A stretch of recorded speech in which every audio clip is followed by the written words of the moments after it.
had the pleasure of knowing Senator Graham for quite a long time.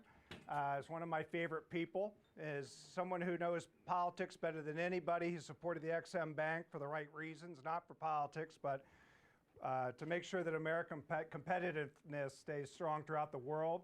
He's one of the few, well, I think the only presidential candidate who actively supported the EXIM Bank. Did, I think, yeah. Okay, good. But we didn't do very well. And then he also, I think, was the first person to get the call when Boeing moved their plant to Charleston.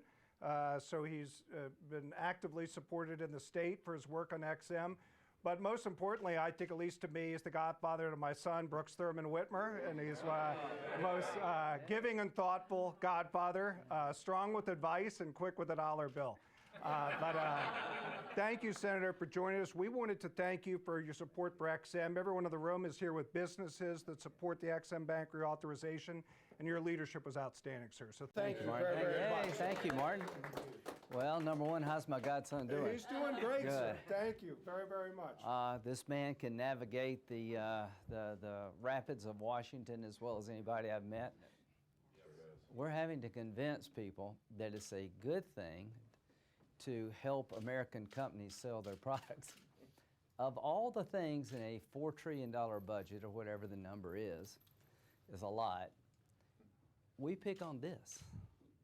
This is the one program in the budget that our friends on the right, of which I am a conservative, we want to go to war over this program. It makes money for the taxpayers. It allows American businesses like yours to be part of a supply chain to compete with overseas competitors who have access to capital that you don't. If you could eliminate all EXIM banks, sign me up.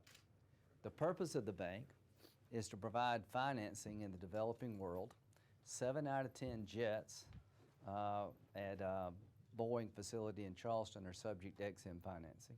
The GE gas turbines are sold in the developing world, a couple of $1 billion in Iraq. The bottom line is, Airbus, all the competitors of American companies, whether it's in France, Germany, China's bank is larger than France, Germany, Russia, the UK combined. Canada's bank is 10 times larger in loan volume than ours. We make money off the bank. We create thousands of jobs. Let's close it. Only in Washington. So bottom line is we got to get a quorum. I hope we can find a way to get a Republican nominee on the board. Only in Washington. So the bottom line is I'm going to do everything I can to expedite this nominee, who I think is a fine man, to get the board up and running. It hasn't really been operating since last June. We've lost some business. The worst is yet to come, but we can't get the bank operating.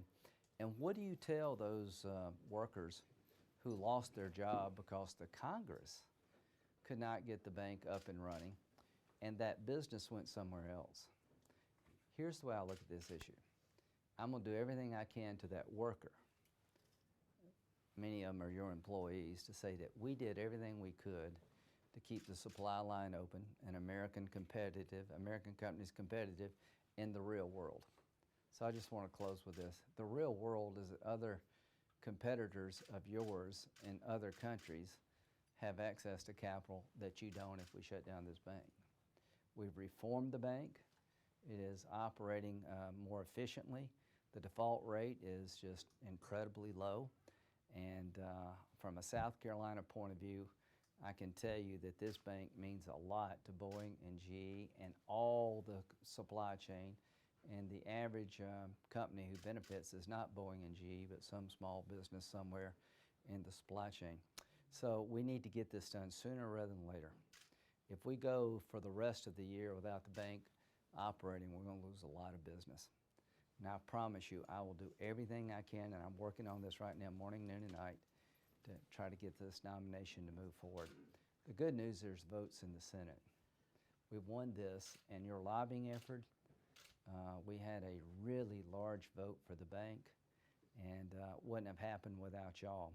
This is a good example of where organizing the supply chain, not just the big companies, paid off. because a lot of y'all represent smaller companies that are, when you speak, people listen. So Martin, thank you. Yes, sir. I'm gonna need your help to get this thing moving, to get this nomination dislodged, and if we have to go to the floor of the Senate, we have to go to the floor of the Senate. If it takes a while, it takes a while.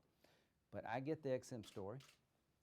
I understand from a South Carolina point of view what would happen to our economy if this bank was closed. And from a national point of view, you'd lose thousands of jobs without any good reason. Thank you all for helping me.